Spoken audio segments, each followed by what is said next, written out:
K T. Jaleel മൂരികൾക്ക് ഇതിനേക്കാൾ മികച്ച മറുപടി കൊടുക്കാനില്ല. കഴിഞ്ഞ ദിവസം ഒരു പൊതുവേദിയിൽ കുട്ടികളെ തിരുത്തിക്കൊടുത്തതിനും അവരുടെ ഹിന്ദി പരിജ്ഞാനം ഒന്ന് പരിശോധിച്ച് അതിൽ തിരുത്തലുകൾ വരുത്തിയതിനും മീഡിയ ഓൺ മൗദൂദികളിൽ തുടങ്ങി മൂരികളുടെ കുരുപൊട്ടൽ മേളയ്ക്കൊടുവിൽ മാധ്യമങ്ങൾക്ക് മുന്നിൽ പ്രതികരണവുമായി വന്നു. എന്നിട്ട് കെ.ടി. ജലീൽ പറഞ്ഞ മറുപടി ഉണ്ട്.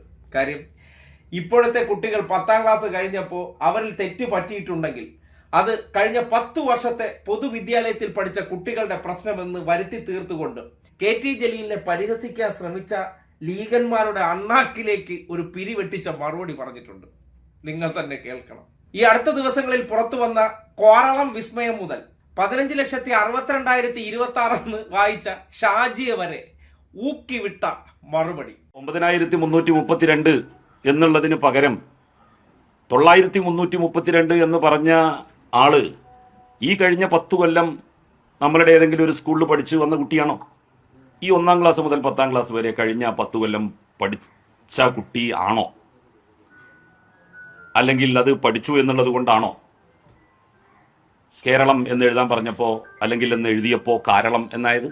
ഈ കഴിഞ്ഞ 10 കൊല്ലം പിണറായി വിജയൻ സർക്കാർ വന്നതിന് ശേഷം സ്കൂൾ പഠിച്ച ആളാണോ കേരളം എന്ന് എഴുതിയപ്പോൾ കാരളം എന്നായത്?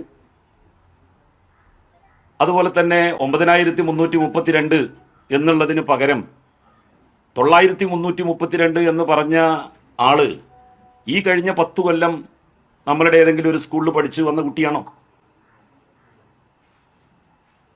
910 എന്ന് പറയേണ്ടതിന് പകരം 910 എന്ന് നിയമസഭയിൽ പറഞ്ഞ വ്യക്തി ഈ കഴിഞ്ഞ 10 കൊല്ലം നമ്മളുടെ പൊതുവിദ്യാഭ്യാസ മേഖലയിൽ നിന്ന് പഠിച്ചു വന്നതാണോ? 15/5/2026 എന്ന ഡേറ്റ് നമ്മൾ ആരെങ്കിലും അക്കത്തിൽ പറയാറുണ്ടോ?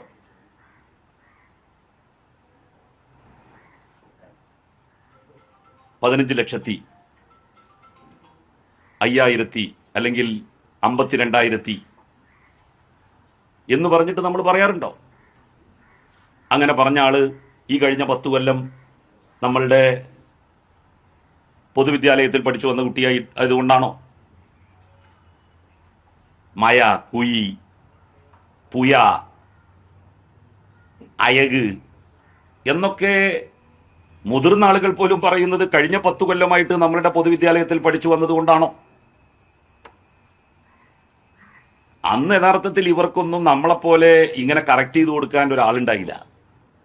അതുകൊണ്ടാണ് ഇങ്ങനെ പറയുന്നത്. അതെ, മയ, കുയി, വൈ എന്നൊക്കെ പറഞ്ഞുകൊണ്ട് നടക്കുന്ന ടീംസുകൾ കേരളത്തിന്റെ പൊതുവിദ്യാലയത്തിൽ പഠിച്ചിറങ്ങിയിട്ട് സംസാരിക്കുന്നു എന്ന് പറയുമ്പോൾ തന്നെ നാട്ടുകാരെ സംബന്ധിക്കുന്നിടത്തോളം ഇത് ഏത് ഭാഷയുടെ എന്ന് ചോദിക്കുന്ന ഒരു കാലമാണ്. കാര്യം, ഏത് സ്കൂളിലോ പഠിക്കട്ടെ, ഏത് ഡയലക്റ്റോ ആയിക്കോട്ടെ, പക്ഷേ അക്ഷരങ്ങൾ ഉച്ചരിക്കാൻ പഠിക്കുക എന്ന് പറയുന്നത് ഏതൊരു വ്യക്തിയും സ്കൂളിൽ നിന്ന് നേടിയെടുക്കേണ്ട പ്രാഥമിക വിദ്യാഭ്യാസമാണ്.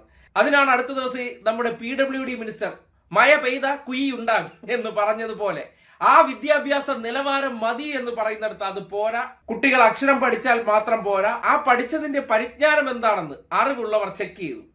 അദ്ദേഹം ഒരു പ്രൊഫസർ കൂടിയാണ്. ആ നിലയ്ക്ക് കുട്ടികളുമായിട്ട് സംവദിക്കുമ്പോൾ അവരുടെ അടുത്ത് ചെന്നിട്ട് എന്ത് കാര്യമാണ് പറയേണ്ടത്? അനുമോദിക്കാൻ പോകുന്ന കുട്ടികൾക്ക് ഹിന്ദിയിൽ അഡ്രസ് എഴുതാൻ അറിയോ? അച്ഛന്റെ പേരെഴുതാൻ അറിയോ? അതൊക്കെ ചോദിച്ച് 1-2 പേർ കൈപൊക്കിയപ്പോൾ അവരുടെ അതിന്റെ പരിജ്ഞാനം അദ്ദേഹം ശ്രദ്ധിച്ചു. ഇല്ലാത്തവർക്ക് തിരുത്തി കൊടുത്തു. അതുകൊണ്ടാണ് കാരണം കൊയ്യി, മയ, 9310 എന്നൊക്കെ വായിക്കുന്നത്. ഈ തിരുത്തലുകൾ അന്ന് വരുത്തി കൊടുത്തിരുന്നെങ്കിൽ മന്ത്രിമാരെന്നുള്ള നിലയ്ക്ക് കേരളത്തിന് ഇത്രയും നാണം കെടേണ്ട അവസ്ഥ വരില്ല. അങ്ങനെ ഒരു വിരലില്ലാത്തവനെ, ഒരു കൈയില്ലാത്തവൻ ഇറങ്ങി നിന്ന് കുറ്റം പറയുന്നത് പോലെ മൂരികൾ കെ.ടി. ജലീലിനെതിരെ ഉയർത്തിക്കൊണ്ടുവന്ന ആ കൃത്രിമ വിവാദം അത് അധികാരമുണ്ടെന്ന് കരുതിക്കൊണ്ട് അവരുടെ സ്വന്തം ബാലാവകാശത്തിലൂടെ ഒരു പരാതിയൊക്കെ എഴുതി മേടിച്ച് കേസെടുത്തു കഴിഞ്ഞാൽ കുട്ടികൾക്ക് പോലും പരാതി ഇല്ലാത്തടത്ത് ലീഗന്മാരുടെയും മൂരികളുടെയും പരാതി പരിഗണിച്ചുകൊണ്ട് കോടതി ചെന്ന് കെ.ടി. ജലീലിനെ അങ്ങ് തൂക്കിക്കൊല്ലുന്നെങ്കിൽ കൊല്ലട്ടെ. അതിനും മാത്രം ചെയ്ത വലിയ അപരാധമാണെങ്കിൽ ആ അപരാധം കൊണ്ട് പൊതു ഇടങ്ങളിൽ പോയി കുട്ടികൾ അഡ്രസ് എഴുതുമ്പോൾ അത് ഹിന്ദിയിൽ എഴുതിയാലും തെറ്റാതെ വരുത്താനുള്ള ഒരു ഉപദേശം അല്ലെങ്കിൽ ഒരു തിരുത്ത് അദ്ദേഹത്തിന് നടത്തിക്കൊടുക്കാൻ കഴിഞ്ഞു. ഈ കോരളം ടീംസ് എല്ലാം കൂടി പൊതുവേദിയിൽ കുട്ടികളെ തിരുത്തായിരുന്ന അവസ്ഥ നോക്കിയേ. അപ്പോ ഞാനാ പാച്ചില്ല. ആരെങ്കിലും ശരിയായ രീതിയിൽ കുട്ടികളെ പഠിപ്പിക്കുകയാണെങ്കിൽ അതുപോലും പാടി അപമാനിച്ചു അത്രേ. അങ്ങനെയാണെങ്കിൽ ഒരു വ്യവസായ മന്ത്രി എഴുതിയ കോരളം എന്നുള്ള ആ വാക്കോളം അപമാനം കേരളത്തിന് ജലീൽ നടത്തിയ ആ ഇടപെടൽ ഉണ്ടായിട്ടുണ്ടോ എന്നുള്ള ഒരൊറ്റ ചോദ്യത്തിൽ ഇതെല്ലാം അവസാനിക്കാവുന്നതേ ഉള്ളൂ. അതുകൊണ്ടാണ് ഇന്നിപ്പോ ഇത്രയും കോൺഫിഡൻസോടുകൂടി ഒരു കാരണവശാലും ലീഗന്മാരുടെയും മൂരികളുടെയും മൗദൂദി ചാനലിന്റെയും കുരുപൊട്ടൽ കണ്ട് പറഞ്ഞതിൽ നിന്ന് ഒരു അംശം പോലും പിന്നോക്കമില്ല. ആ ചെയ്ത പ്രവൃത്തിയിൽ ഏതെങ്കിലും രക്ഷിതാവിന് വേദനിച്ചു എന്ന് അവർ പരസ്യമായി വന്നാൽ അതിന് അവരോട് 100 തവണ മാപ്പ് പറയാൻ തയ്യാറാണെന്ന് ജലീൽ ഉറച്ച ശബ്ദത്തിൽ പറയുമ്പോൾ ലീഗന്മാർ പൊട്ടിച്ച വെടി കുഞ്ഞാപ്പയുടെ ആസനത്തിൽ പോയിരുന്ന് പൊട്ടി എന്നുള്ളതാണ് യാഥാർത്ഥ്യം.